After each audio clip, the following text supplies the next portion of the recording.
Yes, our healthcare system has a lot of challenges. And I think, especially because we are in this part of the world, we are a developing country, uh, it's easy for people to just attribute our challenges to resource limitation. But that is actually not the actual problem. So what's the problem? The We've always biggest, told her a, mo- Segolame. So you're saying it's something else? a bigger pervasive issue now Mm, is not resource limitation. mm, It's actually the inefficiencies within the healthcare system. okay. You know, Okay.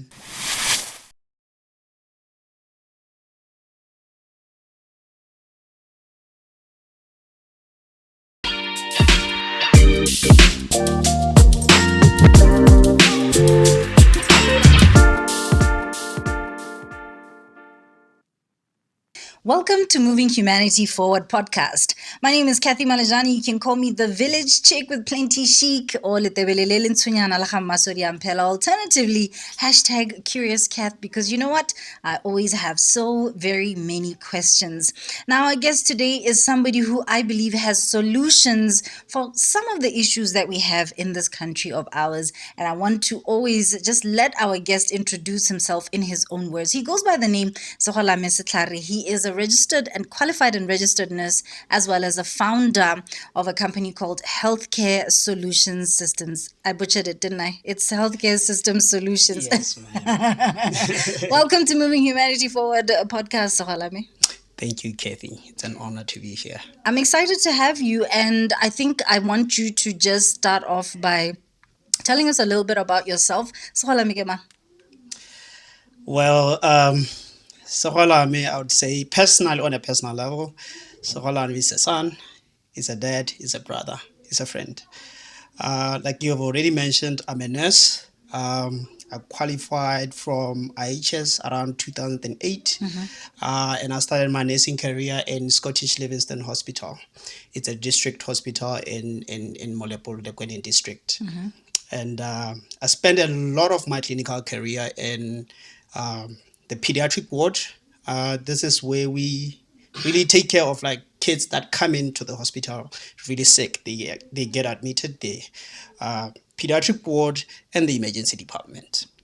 Okay, so pediatric, like you're saying, means you dealt with a lot of children, and you and I spoke about this. It in a way set your career Yes. because there were some things that you saw there on a very regular basis, but there's a course that came through. I want you to talk a little bit about that and how it basically sort of pummeled you in the direction that you are currently in right now.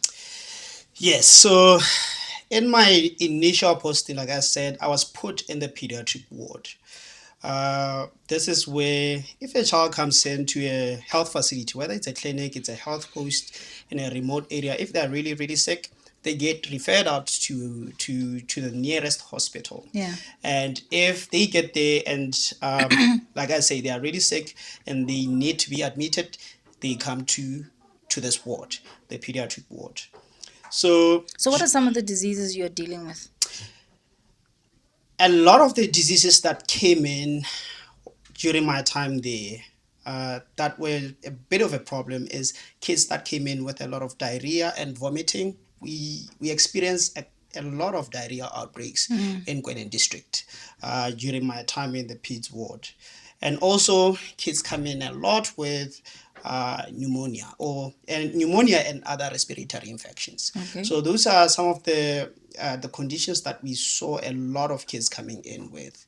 And I would say especially these two conditions, like the diarrhea and vomiting and the pneumonia, they sort of like became the leading cause of deaths in our unit or in our hospital generally, or even within the district. So those are some of the conditions that we saw.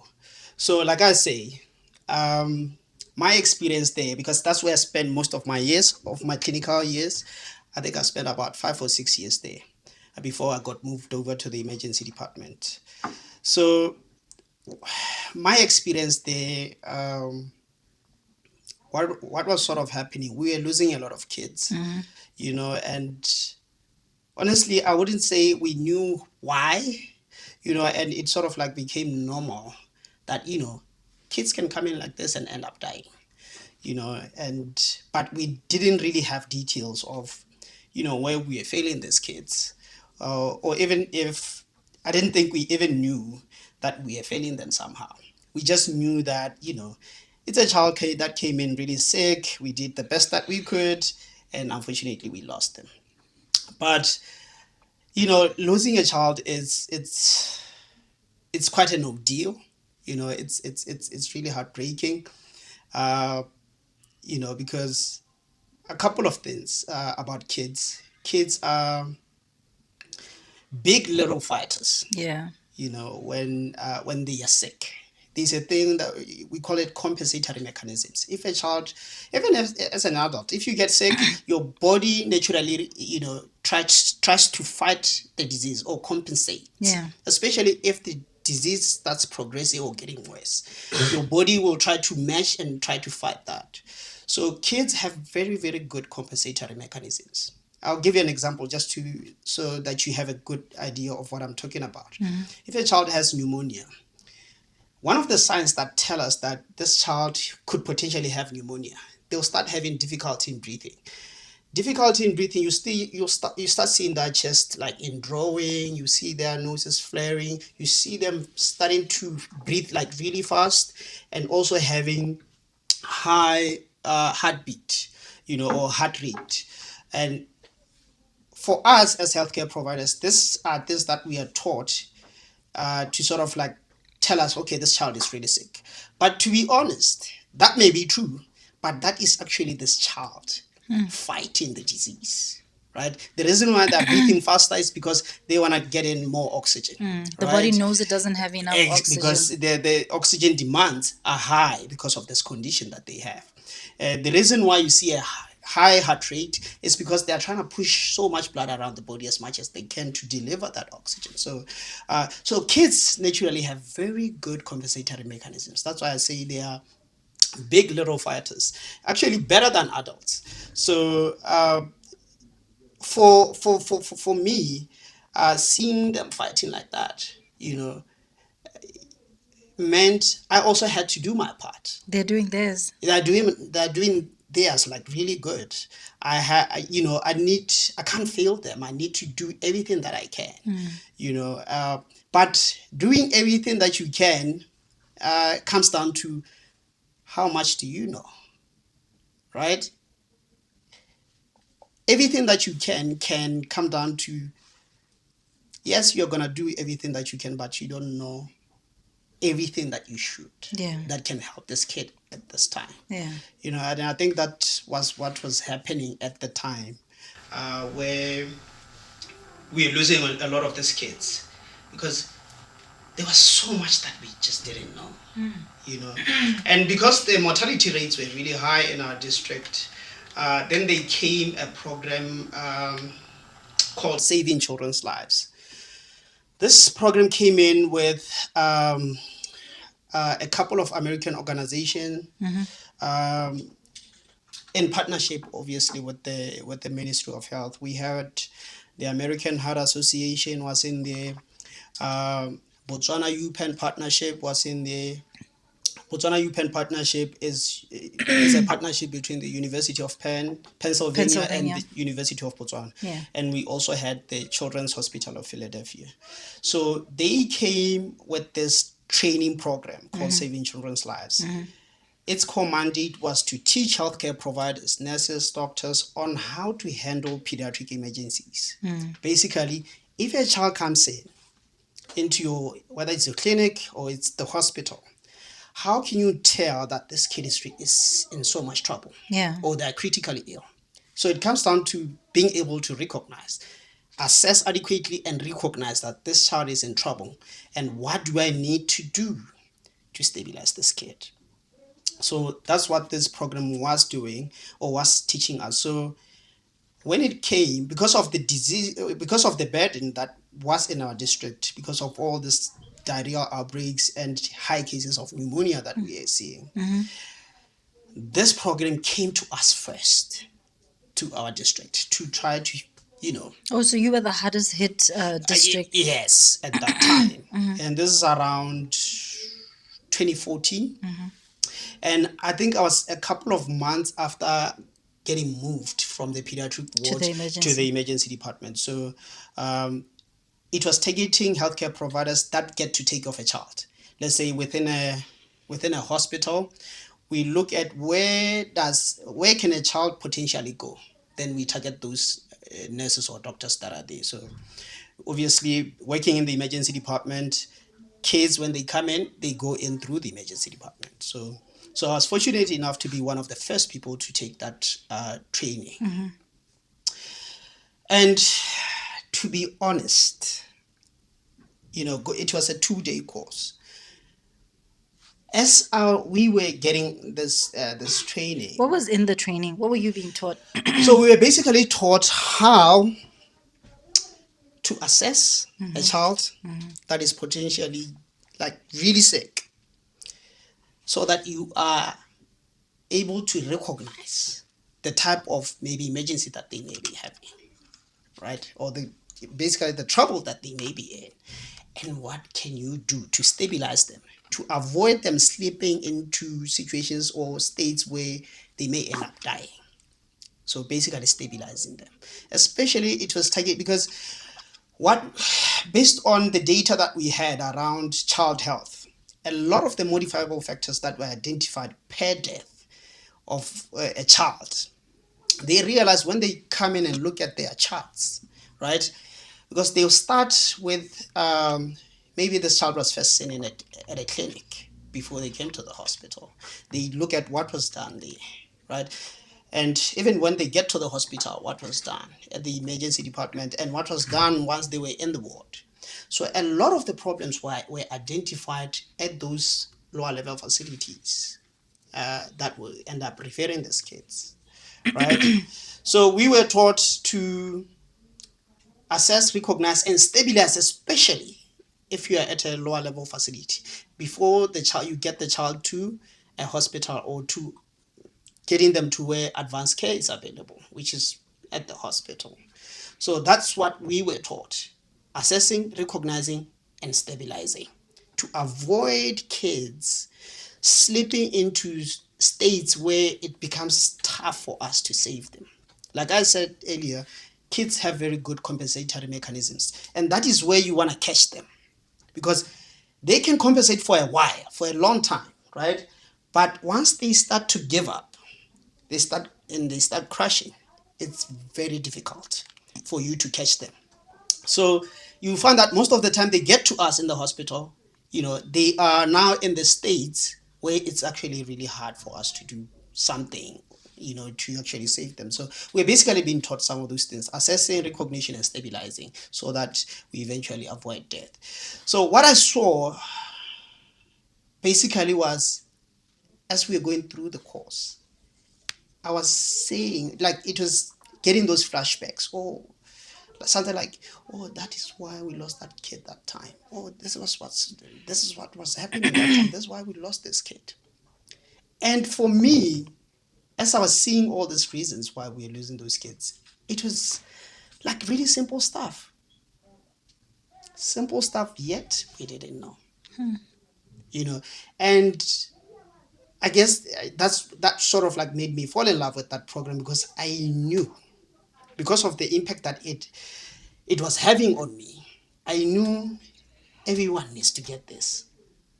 And I knew this program was going to help us, take down, you know, this a lot of the stats, and after taking that course, I volunteered, because they wanted volunteers to help, disseminate this course. They wanted volunteers to come in and help teach. So How much of a success rate, like for you to say you want to volunteer, you would have seen for yourself some of the differences that it made, but in terms of the success rate, had you seen anything in terms of now the difference between before the course was offered and after?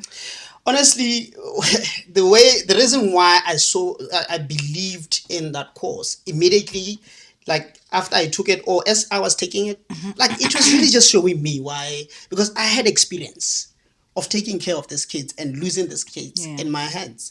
I knew, like, I could tell that we lost that child because of this. We lost this child because of that. So I didn't need to see.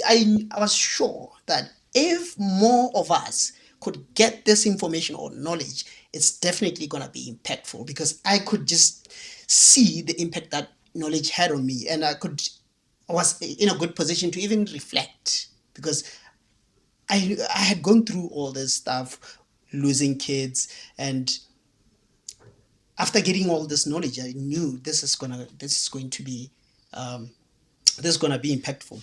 And what it meant as I volunteered, when these guys reached out to me to say, because I think the reason why they reached out to me because of the engagement and sharing all these experiences during the course, and they could tell I was super interested. And then they approached me after the course, a couple of days after the course, to say, hey man, because I was part of the first group. Yeah. So we want to build local capacity for you guys now to be able to teach this course. So we think, you can help us as an instructor, as a facilitator, to teach this course. Let me pause you there. This is Moving Humanity Forward podcast. We'd love for you to like as well as to share and subscribe to the channel. You find us on TikTok, on LinkedIn, and on YouTube by typing Moving Humanity Forward podcast. And then on Facebook, find us by typing MHF podcast. We'll be right back.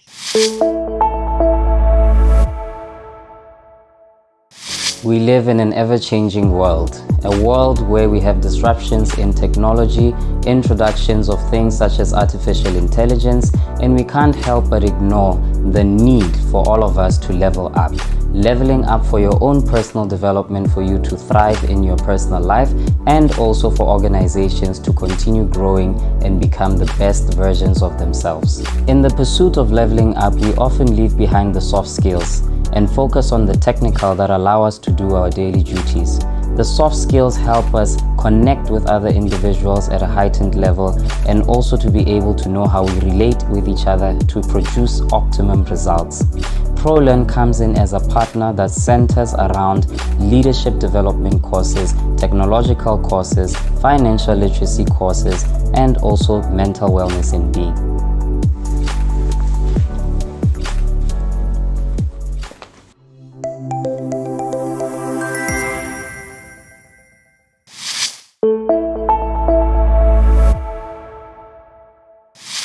Welcome back. This is Moving Humanity Forward podcast, and we're speaking about what I believe led to the birth of HSS, Healthcare System Solutions, where I want to believe you're trying to provide solutions across the board as far as healthcare is concerned. So we'll get to that, but just back to what you were sharing with us, to say you did this course, and your experience, the clinical experience, had been a lot with children, in the pediatric and then the emergency wards. So and we spoke about this. I don't know if we'll have a bit of a time to speak to just how it's different when you lose a patient who's a child versus one who's a bit older. I think for me, it's something about that potential of a life that could have been lived that then never gets to materialize. So you were also just sharing how the course that you went through made a huge difference, and then you went ahead and volunteered to get the information and the word out there on this course. Yes, I think with a child, you know, losing a child, there's just a lot of pain around it. Um, to you as a healthcare provider, because you lost this kid, Yeah. you know. But with kids, especially when they get admitted, there's always the mother there. So as healthcare providers, or as a nurse working in the pediatric ward, I also now have to deal with the mom, right? Just You guys just lost the kid. You have to pull her to the side, and tell her we did everything that we could have done, but unfortunately we lost the kid.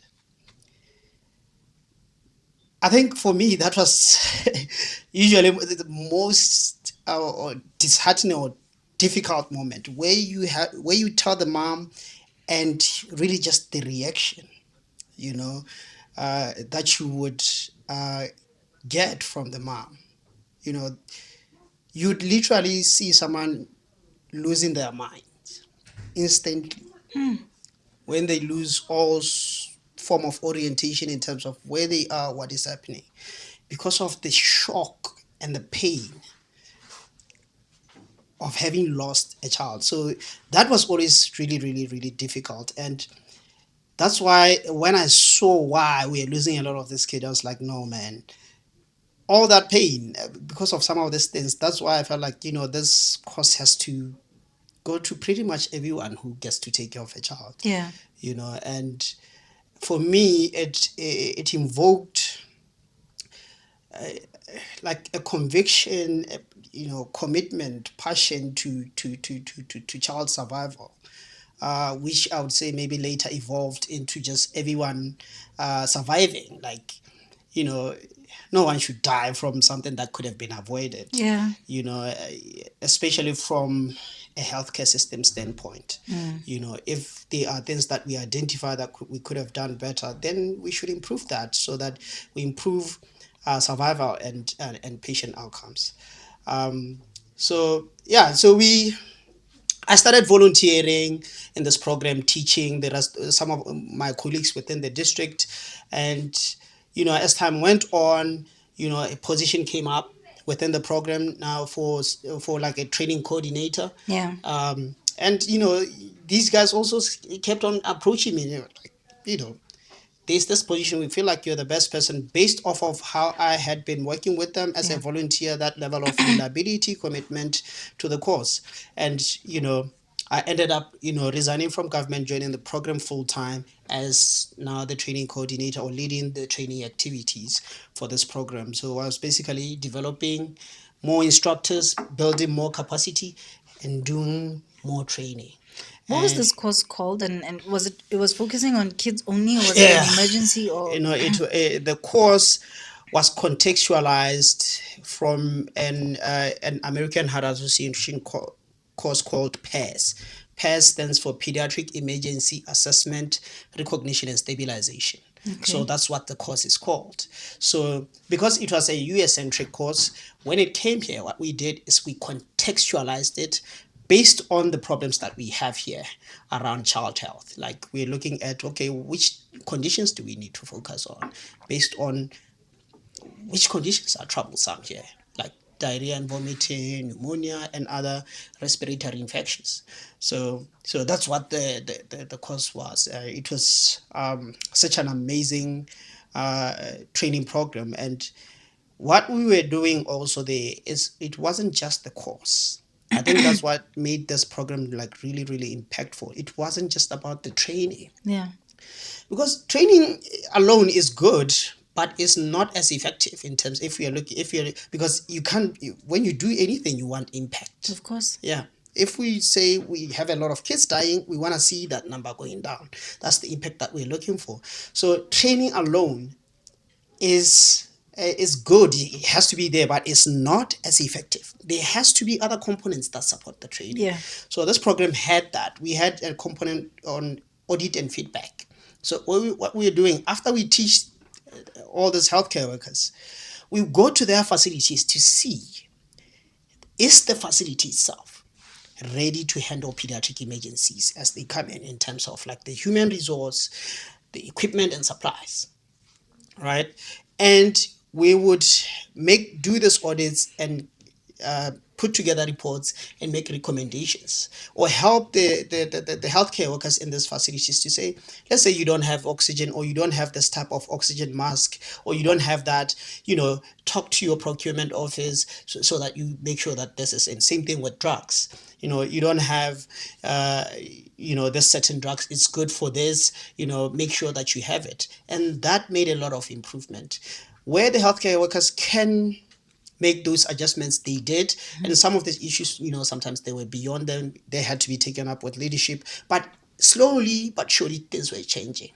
And also, if you're doing anything, you have to have a good monitoring and evaluation framework, because you can't improve anything that you can't measure. So we're constantly training outcomes. How many people are we training within the district, within whatever time frame, and also we're looking, also checking the mortality rate. Is it going down? And a year in of this program running, we saw under 5 child mortality in Scottish Livingston Hospital going down by 57%. Oof. A year in. Those are very encouraging figures. Absolutely. So that means for every 2 children who would die, one doesn't. Exactly. Wow. That was really huge, and the ministry was super impressed. And this led to now this program being rolled out to another district, which was in Ngami. We did training there as well, like basically replicating what we are doing in Gwenin district. Yeah. And also demonstrated some level of impact. But however, this program was externally funded. And at some point, the funding runs out. Yeah. And it now has to, according to me, has to be up to us or the ministry to take it up and sustain it. Yeah. Because the data was there. We already had a blueprint of how to implement this program. Yeah. We had all the data, and so it external funding ran out, and I think the ministry wasn't really able to sustain it. I think there's a whole lot of reason around that, but eventually the program sort of died down after external funding. And what happened is now the American Heart Association was able to find funding now to implement it in Tanzania. And the whole reason why they wanted to take it there, because it was the impact that we demonstrated here in Botswana. They could see this is an amazing program, and they were able to get funding to go start it in Tanzania. And they still came to me to say, hey, because you have led this and implemented the way you did here, how about we go there, help set it up, and that's how sort of like I was now opened up to this whole world of global health, which now speaks more and on a broader landscape on how we can strengthen healthcare systems, and I went there. And we are talking a lot about these programs in a lot of different symposiums, regionally and internationally. Having to share ideas with people in the same work that we are doing, which is child survival. And that's how I really got introduced into the space of healthcare program implementation. And training, because it really started with training, right? And I started seeing other aspects of healthcare systems, how they can be improved even outside training. And we did amazing work in Tanzania as well. We did a bit of India as well, still really because of the success of how impactful this program was. Yeah. And so that's how my relationship began with the American Heart Association, because now I was sort of like a consultant, a training and program implementation consultant for them in the sub-Saharan Africa region. But then I was an employee, right? But as time went by, and they have all these other programs in sub-Saharan Africa that they want to implement, and they knew I was the go-to guy, and they ended up now saying, for legal reasons, we ended up coming to this point of saying, how about we change the relationship of employee employer? Now we contract you as a company. Okay. And that is sort of like really how Healthcare System Solutions was founded. And it's such an amazing thing, because now, well, as I was an employee, I couldn't really do much else. But there were a lot of other programs that I wanted to do. Even I wanted to come back and revive this program here. But I couldn't, because my focus as an employee was to what the AHA says I do. You have to go to work. I have to go to work, and Do what that you it is their program again. Yeah. But Once the relationship changed, this gave me an opportunity now to run with a lot of their programs, including this one, Yeah. in my own personal capacity. Gave me this idea of now I can bring, because there are a lot of amazing programs that can solve a lot of the problems that we have here. I believe you have a lot of the solutions, and so I want to just give you a bit of a platform to speak about the work that you do as healthcare system solutions, because and you were saying to me, have you thought about if you're in a public place and then someone, has a cardiac arrest? Have you thought? I mean, there's so many ways that some of these things, basic life support, some of the like emergency medical services, just looking at response time. There's so it's in fact, I think at some point I also want us to now also talk about community awareness, but perhaps just speak a little bit about what you do at HSS. So healthcare system solution, because of this global health background that I had, it's really focused on training and healthcare program implementation, consultancy. So basically what we do, we look at healthcare systems, especially in low and mid-income countries, and identify the challenges that are in there. And we come up with like practical, sustainable programs to solve those those problems or challenges. That's basically what we do. So let me just bring it home. You said you look at the healthcare systems. Yeah. Can you speak to Botswana's healthcare systems? Yes. Our healthcare system has a lot of challenges. And I think, especially because we are in this part of the world, we are a developing country, it's easy for people to just attribute our challenges to resource limitation. But that is actually not the actual problem. So what's the problem? The We've always biggest, told her a, mo- so you're saying it's something else? a bigger pervasive issue now is not resource limitation. It's actually the inefficiencies within the healthcare system. Okay. You know, Okay. allow me to talk about this performance metric. It's called Healthcare Access and Quality Index. So what this means, or what this metric looks at, it measures how well a healthcare system can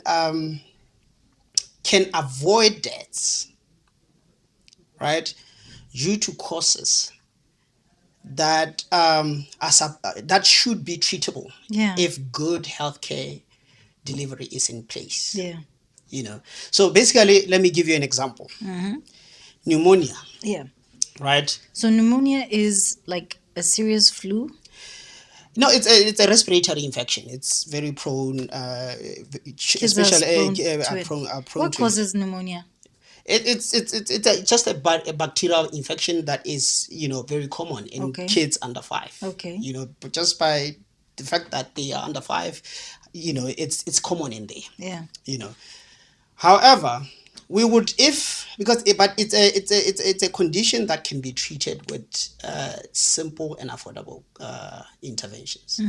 So if it causes death, if it becomes a leading cause of death within your healthcare system, that means it takes down your score, your health access and quality index score, because now the cause of death could be avoided if we had good healthcare delivery in place. So it's basically telling you that, a lot something of something's not going right. So if you see diarrhea, pneumonia, and other respiratory, even other respiratory infections, even for not just about kids, you look at conditions like this, cardiovascular conditions. Most of them are not supposed to be fatal. Like hypertension, a lot, especially non-communicable diseases, and so if that's the case, then we need to look at, what is it about our healthcare system, but also to tie the healthcare access and quality index, let's say, to our GDP, right? Let's say per capita. Our current one is around $7,000, right? So if you take that, which is pretty decent, right? If you take that and our healthcare access, because our healthcare access and quality index is at around 52 over 100. It's measured from 0 to 100. We are at about 52. Moderate, but yeah, I think you can tell there's still a lot that needs to be done. Yeah. Yeah. And if you look at our economic status, it's not reflective of the score, right? What does that tell you? Like just a hunch. It's showing you that it's not an issue of resource limitation. The money might be there, but the money or all these other resources might be there, but it's just that they are not allocated effectively to where they are needed, or where they can have the most impact, right? And a huge part of also what takes down our score has to do a lot with limited pre-hospital care and emergency response systems. What is pre-hospital care?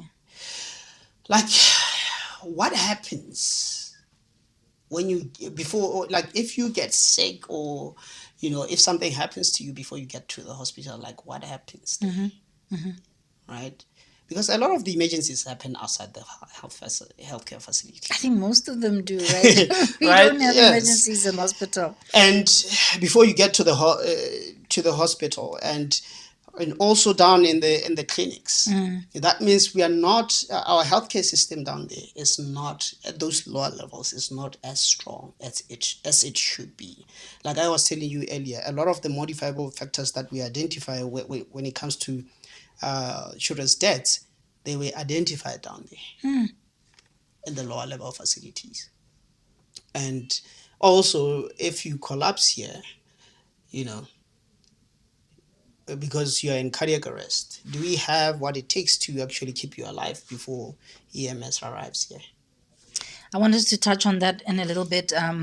Just looking at the community awareness, I'd like you to also get into a bit more detail on some of the solutions that you provide as healthcare system solutions, because it's not only just for the individual or the family. There's also things that I think community and also just business areas, places, because unfortunately emergencies happen everywhere. Right? Yeah. Anytime. Mostly don't go to hospital and then have whatever issue, right? It happens wherever you are, and then you make your way to somewhere to get assistance. This is Moving Humanity Forward podcast, and we want these solutions, so we definitely want you to be right back. Don't you go anywhere.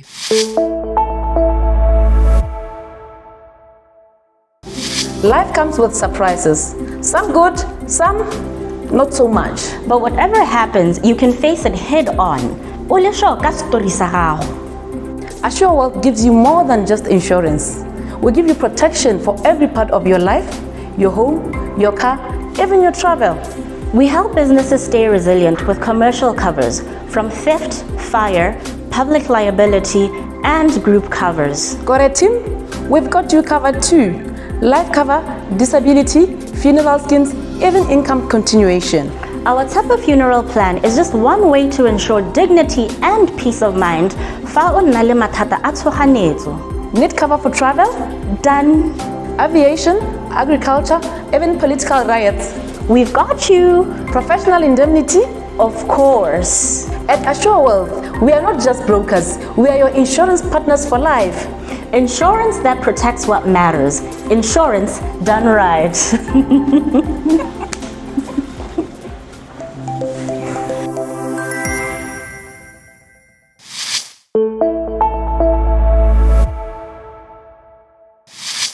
Welcome back. This is Moving Humanity Forward podcast, and we're continuing the conversation. And Segolame, you were just sharing with us what it is that healthcare system solutions is able to provide for us. What are some of the services you offer? All right. Thank you, Cathy. So one of the programs that we are really introducing is around community bystander CPR, right? Maybe I can just briefly go over why we need that. So what we have realized is, especially here in Botswana, we see a lot of people collapse in public spaces, at work, Even this also happens in schools, even at home. Yeah. Right? Someone can collapse for a lot of different reasons. But the one thing that's concerning is when you collapse because you're in cardiac arrest. Cardiac arrest basically means your heart has stopped beating. It could be due to a lot of different reasons, especially underlying heart diseases, or it could be due to an injury that can throw you into a cardiac arrest. So, a cardiac arrest basically means the heart can stop completely, complete cessation of cardiac activity, or the heart can have some form of activity, but it's not effective. Remember, with the heart is supposed to be pumping out blood to the rest of the body, especially the brain. Yeah. Right? So if the heart is quivering or shaking like this, it's not giving us the cardiac output that we It's want. not pumping. Yeah, The blood high is not pump flow- but there's some form of activity. So this is both cardiac arrest, and this can happen suddenly at home without warning you. Right? And if you go into cardiac arrest, you basically have about 10 minutes or even less based on research. If nothing is done to you, you're probably gonna die. Right?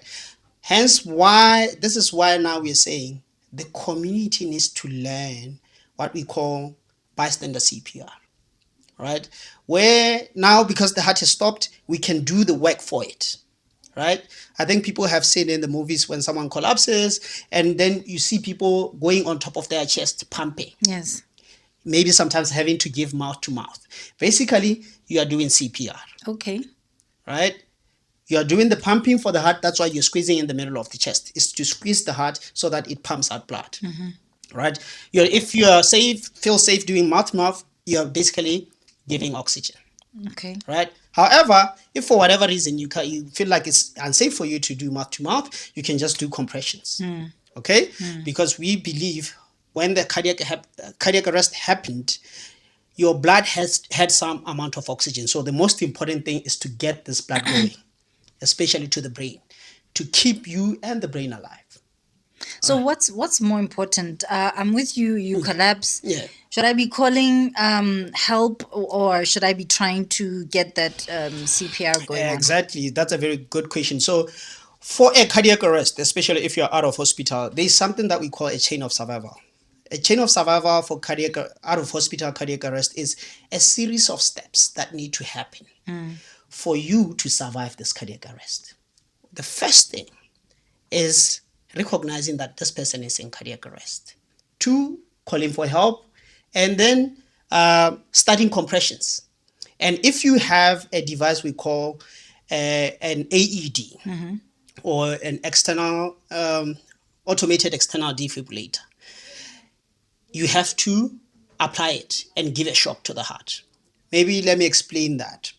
So like I said, cardiac arrest happens in 2 ways, right? So it's very common with sudden cardiac arrest to happen in this manner. The fluttering of the heart. The quivering or the shaking, right? So with the AED, we want to attach it as early as possible because once we attach it, we want it to pick this kind of cardiac arrest. And if it's there, the AED is going to provide an electrical shock to the heart and reset this type of activity and give the heart a chance to resume normal cardiac activity or this pumping activity. And you're saved because now you are out of the cardiac arrest. Okay, that is why early defibrillation using this device. Okay, I think people have seen in the movies where people have like the 2 irons. Yes. Right. Yes. That's the manual defibrillator, which is it's to operate it you need advanced training And knowledge. and knowledge. Of what you're doing. But there's this one. We call it the automated external defibrillator. It can be used by anyone, even lay people, as long as they have gotten like very basic training on how to use this. It's very simple to use. It has like this really nice 3 steps, right? First, you switch it on, then you start listening to it. Once you switch it on, it will tell you what to do, right? You start listening to it, and if there's a shockable rhythm, if we have this kind of cardiac arrest, it will tell you there's a shockable rhythm. Right? And this orange button will start flashing instructing you to press it so that you apply the electrical shock to the heart and give it a chance to resume normal cardiac activity. This device for out of hospital cardiac arrest is very crucial because It's the difference between life exactly and death. if we don't have it, your heart can move from having this activity to absolutely nothing. That means it's now more difficult for us to save you. I'm not saying we can't save you with compressions, but it's now more difficult for us to save you. That is why this device is important. If you go to developed countries, it's everywhere. Office spaces, public transport spaces, schools, everywhere, airports. Right? Because it can be operated by pretty much everyone who has gotten some basic training of it. So community bystander CPR is important because, like you said, you have up to 10 minutes, Yes. right? After that, it's too late. Yeah. And I was trying to imagine, calling for help, say, capital city, right? Emergency medical services. How long do they normally take? Do you have an idea? With the public EMS, I know they have set themselves a desired response time of 15 minutes if the EMS station is within the vicinity. Let's say if it's within Gaborone, they will say if the victim is within Gaborone, we have set ourselves a desired time a response time to get to you within that 15 minutes. But that which is too late. It's too late, and it's hardly ever 15 minutes. Like they never get to incidents, and because of a lot of different factors that maybe could be beyond them as well. Things like road infrastructure, traffic, lack of staff, lack of ambulances. So they hardly ever get to the incidents scene on time. So if someone collapses, they're in cardiac arrest, and all we can do is call for help and wait for EMS. EMS is just going to get here to certify death, not really save this person. That is why it's important for the bystander who is right there identifying this cardiac arrest, why it's important for them to call for help and start these steps. Compressions, and if there's an AED close by, give that shock. Because otherwise, to be honest, survival rate will always be at zero. I know you're passionate about this, but there are other solutions that you provide as HSS. I believe you also have training kits as well as this cardiac, the emergency response plan that you offer to different institutions and so forth. Talk to me very quickly about those. Yeah, let me quickly touch on the cardiac emergency response plan, especially, let's say, for an office building like this, right? Most of the time, I think even regulations are saying, we should have a fire extinguisher, a first aid kit. However, a first aid kit will not save you from an emergency like a cardiac arrest, right? It's really for like these injuries, burns, cuts, fractures, all those, or maybe you go into a seizure, those type of things. But for a cardiac arrest or for whatever reason, a first aid kit is not going to help you. So that is why we need what we call a cardiac emergency response plan. It's a package of things that need to be in place, including this device that I just talked about, the AED, right? And also the people in that building, for them to get training, to have this basic training, CPR training and AED use, right? With that said, there has been a challenge in terms of like, how do people, especially the community in their thousands, right, get this type of training, like good, effective training program for such things, right? That has always been a challenge in terms of like, where do they access this training? How much does it cost? How long do they have to take to going through that cost? And that, I think that's what makes it difficult for a lot of people to access this training. So we have training kits specifically designed for the community, for like CPR in schools, CPR in youth sports, CPR everywhere, especially in this kind of buildings where people, even families, can actually conduct this type of training themselves. Because if I'm going to say, come to me, Segolame Setlhare, I'll teach you this, like I can't train the whole country. That means the training becomes unscalable. So what happens? You train me and then you give me the kit and then I'll be able to train other people? Everything is in the kit. You have the mannequins, you have the curriculum, you have the videos. So, if you want me to train you to use the kit, I can, but But I you don't don't need have to. to, because Ah. everything is in there. So that training kit is also one of the things that you That offer. we offer, Yeah. that can actually make training more affordable, scalable, and easily accessible. I love it. And ultimately, we are trying to save lives. I believe Healthcare System Solutions has the solutions.